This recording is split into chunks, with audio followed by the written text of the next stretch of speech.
What's the word, YouTube? It's your boy, Coach TDOT. They subbed me out, but I'm back in the game, Coach. I'm back with some more heat for y'all today, chat. So check it out, man. We finna get real busy. Alright, man. So today we're going to be reacting to the best Larry Bird three-point shooting story ever told, chat. So for all my new viewers, I don't fake none of my reactions. All my reactions are live. I'm going to watch this shit together. Without further ado, it's Big Larry. Bird is one of the great shooters in the history of the sport. Let's get it going, man. Not good. He was great. He's one of Hey, make sure y'all smash that like button. Smash that like the button. top 5 3-point shooters of all time. That's how good Bird is. Oh, yes. We're not 3-point shooting contest. He was phenomenal. Bird's a great shooter. This is the face of a Larry Bird denier. Because one seemingly innocuous comment about how great of a three-point shooter Larry Bird was had him all in his feelings. Look at his face. It's just math. It's attempts, it's makes, and it's percentage. And there's no way you could ever argue Larry Bird is a top 3 3-point shooter of all time. There's plenty of people that have shot more, made more, and guess what? Made more at a higher percentage than Larry Bird from 3. He's not one of the greatest 3-point shooters ever. Now, as someone who claims to be a student of the game, why in the world would J.J. Redick say something so idiotic? In the words of the great Roy Jones Jr., y'all must have forgot. J.J. Redick, this video is dedicated to you. I lived that 80s era, and Larry Bird was one of the greatest three-point shooters that's ever played this game. Fuck percentages. It ain't about that. It's about hitting big shots, things that he could. See, this one y'all be losing me, for old heads. Y'all getting these emotional ass arguments. Blood, what you just said don't make no sense, bro. If we being logical, like if we really being logical, chat. That nigga said, I'm not worried about percentage. I don't care about none of that. Larry made a bunch of big shots. That was my nigga reasoning for why Larry should be one of the top shooters in history. My nigga, that don't make no sense, blood. That don't make no sense, folks. So you just talking, you just emotional as hell just talking, folks, because a camera in front of you talking about percentages don't matter now. Nigga, since when? If a motherfucking doctor told you got a 5% chance of living, yeah, I guarantee motherfucking percentages matter then, don't they? Fuck is he talking about, man? Larry Bird hit more big three-point shots than anyone, even to this day.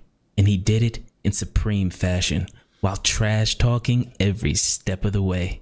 We're playing Phoenix, and we're way ahead, okay? When we're down in the old Saddle Dome that they had outside. Right. And Larry, we're playing good as a team. Larry has the worst fourth quarter known to man. I mean, he's throwing the ball to the other team. I'm like, good Lord, we had like a 15-point lead. Next thing you know, we're down 2.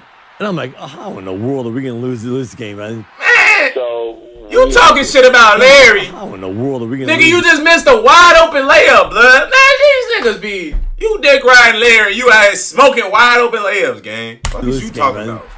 So we have a play, out of bounds play. Larry says, I'm going to pass off the play, and I'm just going to come out, and I'm going to shoot a 3. And I'm like, no, don't do that. I'm like, let's shoot a 2, please. Go to the hole, try to get fouled.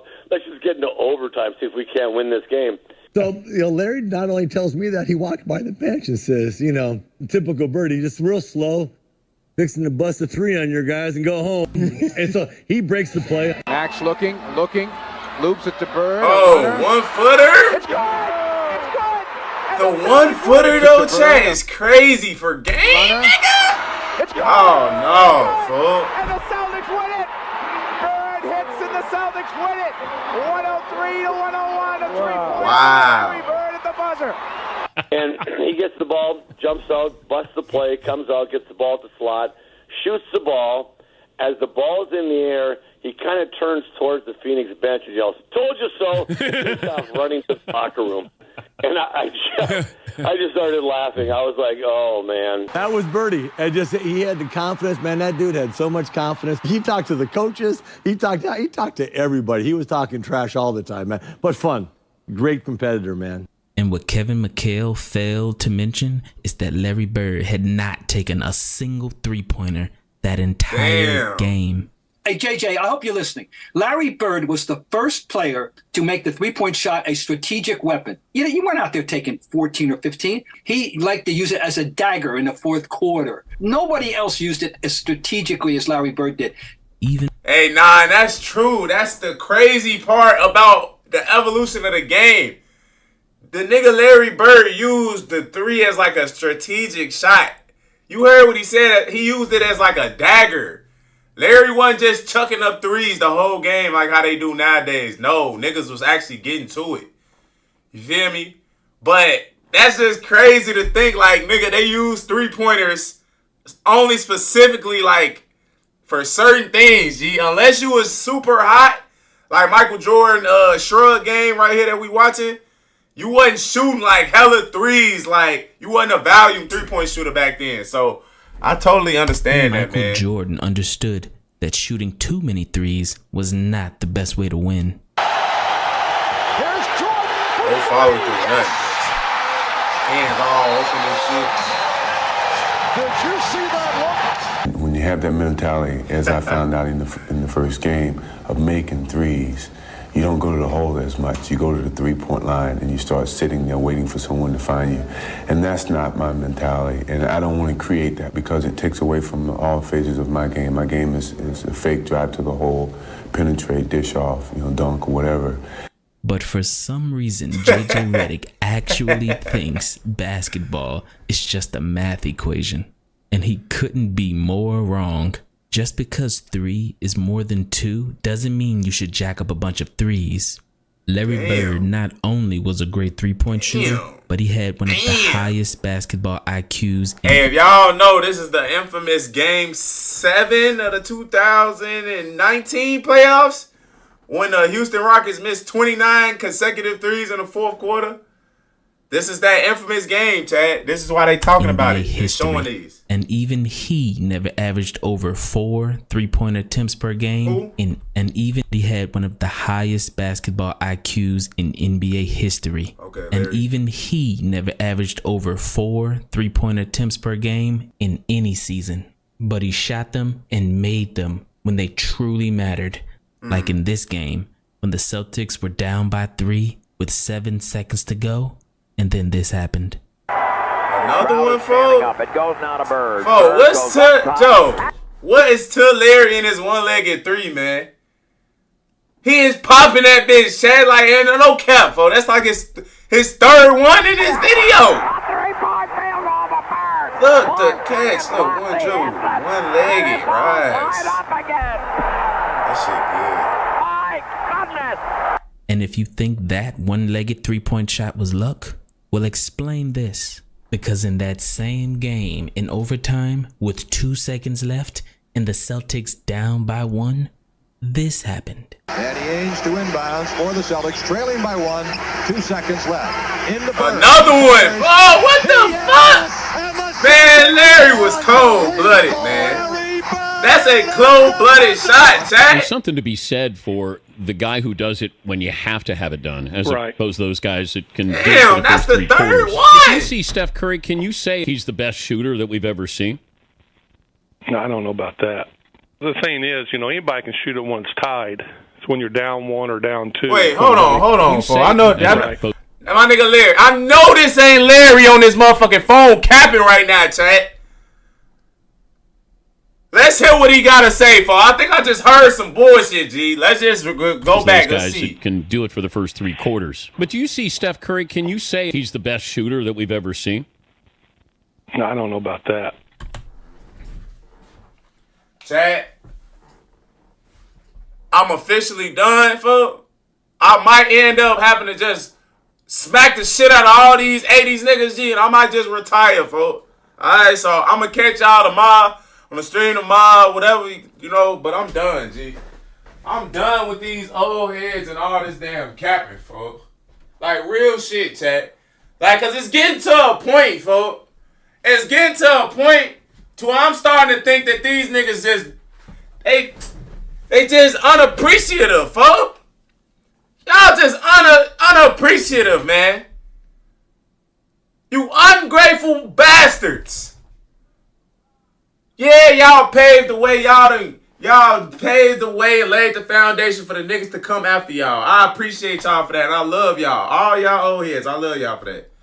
But when y'all niggas don't appreciate greatness nowadays, G, and y'all try to downplay that shit, I can't stand it, folks, because it make me think y'all hating for real. Are y'all, is that what it is? Because my nigga, there's no way he just asked you, do you think Steph the best shooter you ever saw? And you said, I don't know about that, my nigga. What the fuck? What? What do you know then, nigga? What do you know? Cause nigga, you don't know that shit then. You just been living under a rock, my nigga. Come on, folks. That's just an idiotic statement, Larry. I'm shitty he said that. The thing is, anybody can shoot it when it's tied. It's when you're down 1 or down 2. I mean, how many guys make that shot? But since JJ Redick loves his numbers so much, let's compare prime Larry Bird's three-point numbers with Steph Curry's 2016 unanimous MVP season. Bruh. Steph Curry shot 45.4% from three, while Larry Bird shot 42.3% from three. Now, in a vacuum, using only this number, the unsophisticated analyst might assume that Steph Curry was a better three-point shooter than Larry Bird, but not so fast. How about we compare each player to the three-point shooters of their own era? In 2016, the league average three-point percentage was 35.4%. Damn! This means that Steph Curry was 28% better than league average. In 1985, the league average three-point percentage was 28.2%. Damn! This means that Larry Bird was 51%. Oh, no! Chat! But once again, if I can't let these numbers like hype me up in the head and shit. Niggas couldn't shoot back then. The fuck? What are we talking about? Of course his fucking three-point percentage was gonna be astronomically better than everybody else's. Nigga shit was broke back in the day, man. Man, a nigga couldn't throw a rock in the water, folks, in the ocean. Ain't that the saying? A nigga couldn't throw a rock in the ocean if he could?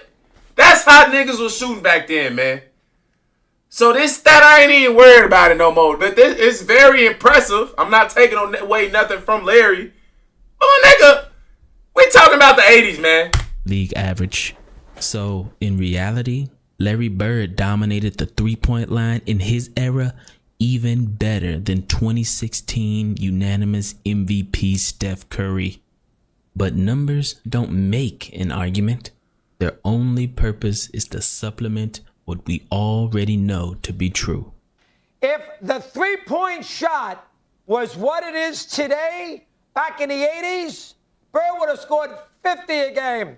He made every mid-ranger in the world, and he was a 90% free throw shooter. You glazed. Outside of one jumper, when he missed the Game 4 jumper against Magic, he had a broken hand. I don't recall ever a big shot in a big game that he ever missed.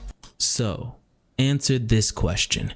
If you need one player to hit one three-point shot to save your life, who are you taking? Steph Curry, who lost the three-point shooting contest 5 times? Damn, Steph! Steph, gang. What the flying freak, G?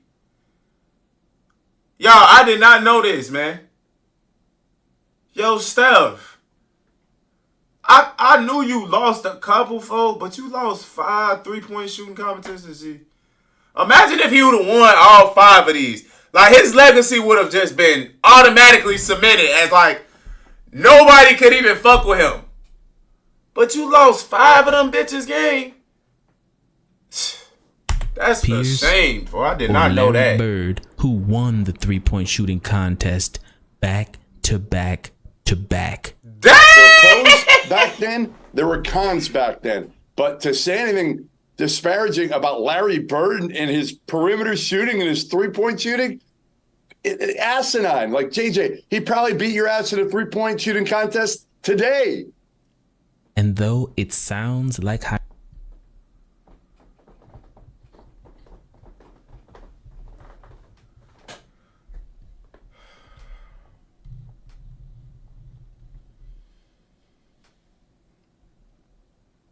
Hey, Chad, when I say the glaze in this video is real, folks, now that comment was just straight up unnecessary, G. You didn't have to dick ride that much on that comment, folks.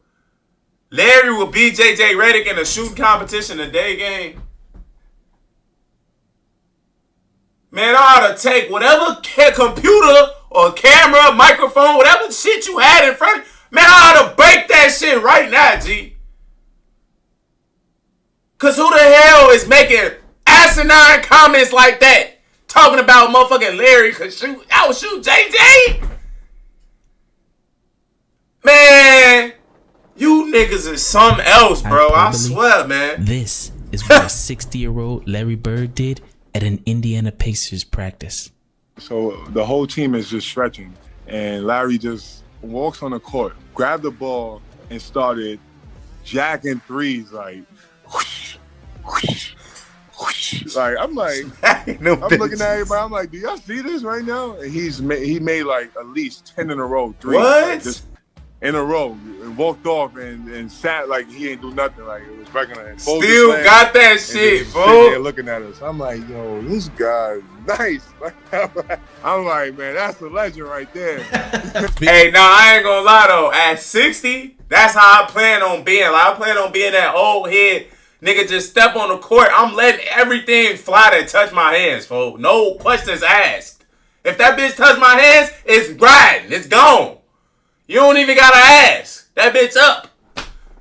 But that's the type of old head I want to be. I think that's like next level Zen, folks. You an old head, you make every shot you take. You at the three-point competition, walking in the locker room. Who's playing? Did you really say that? Who's playing for second? Yeah, I did. I felt so bad because Leon Wood never crossed the three-point line. All he did was he always shot threes. So I thought he might be the competition. When I walked in there, he's sitting there, and I said, okay, now they're down to the nitty-gritty. Who's coming in second? Because you already know who's going to win this. I think they were a little nervous. Hey, he training them bitches, Larry Bird hit 11 straight threes in this final round, he decided to hit one off the backboard just for fun. Oh, wait a second. Funny as hell. Hey, nah, folks could shoot that bitch, Chad. And then the walk off with your hand up. He wasn't Curry, though. He wasn't even Clay in my opinion. When you're shooting them, you don't know what the score is. Right. But I had a feeling by the way the crowd was going, I had to make the last one. And that one there looked perfect all the way. So if it would have bounced out, I would have felt like an idiot. Well, but it went in, I got lucky and got the check and went home. Larry Bird winning the long-distance shootout for the third year in a row. Now imagine that. Larry Bird, who didn't even see a three-point line until after he entered the NBA. Taken in the face, then now watch him shoot it. Unbelievable. You know how far away that is? Somehow became the greatest, most clutch three-point shooter of all time. He had and he that did touch it too. That in the bitch was most back here. physical era of basketball. That shit look good. I don't care what JJ Redick says. When I watch Steph Curry off the ball in a playoff game, Oh, he's great. getting grabbed and held by Marcus Smart, they're attached to him at all times. Right. Then when I watch Larry Bird come off a pin down and no one's within 5 feet of him and they're shooting the gap, you're telling me one is more physical than the other? You're telling me that's more physical than Steph Curry being grabbed and held for 48 minutes? Yeah. Well, JJ continues to embarrass his university and diminishes the worth of a Duke degree by speaking with such colossal ignorance in public, with such arrogance and authority. It's idiocy that suggests that a no hand-checking finesse league where people are camping out 42 and a half feet from the basket is more physical than the NBA of 30. Oh, my God. We'll talk about 50 or 60 years ago, but even 30 years ago. When does he come up with this? This defies common sense. And Michael Cooper, who was Larry Bird's toughest defender in the 80s, took JJ Redick's comments very personally. You know what? Watch your mouth, man, when you're talking about former players and who can do this and who can do that.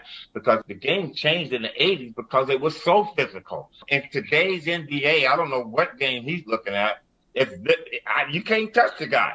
Anytime you touch anybody, a three-point shooter, come close to them when they're landing, it's a foul. To say that Steph is getting more contact, man, that guy has no clue of how basketball was played in the 80s. And I guarantee you this, JJ Redick, if you had played in the 80s, this is Michael Cooper talking, I'd have locked your ass up.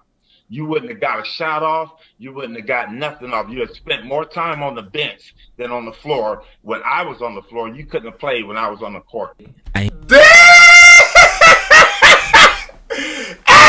funny, he just got on that with JJ. Hey, he just got on that with JJ. JJ, what you gonna do? Hey, JJ, if I ain't gonna lie, you gonna have to respond to that shit within 24 hours of you seeing my video, bro. So, JJ, you got 24 hours to respond to what he just said, gang. Come on, man. Hey, Michael Cooper, folks. Alright, you a real nigga, G. I give you that, folks. Like a lot of your homies been back in the day used to do a whole lot of capping, and they still doing it. You was a real nigga, folks, for that shit you just said, G. Said I'd locked his ass up. Hey, Ted, like, come on, folks. You gotta respect it. That's all you can do. Come on, JJ. You got 24 hours to respond, nigga, or it's over with. Mike won, G. You say you clap your ass up. I mean, for JJ Redick to disrespect an entire generation of basketball players, what did he expect? First of all, Redick don't know what the hell he's talking about. I'm going to say it, right? I agree. He don't know what the hell he's talking about. I'm like, what basketball was you watching? To say something as idiotic as that is ridiculous. And for J.J. Redick, who've played this game, I'm very disappointed that he has said something so stupid. When I hear that, and I'm like, you really don't know, do you? Yeah. We had our time. It was a great time. It's their time now. Yes. But don't crap on us to prove your point.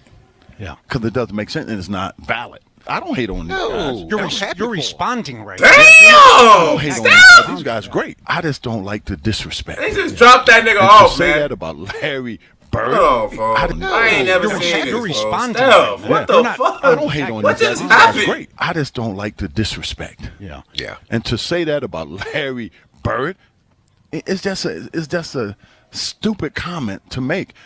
Unfortunately. Hey, them old heads, that's one thing they gonna do. They gonna ride for their era and their generation, G. That's one thing I will give them and I respect them for.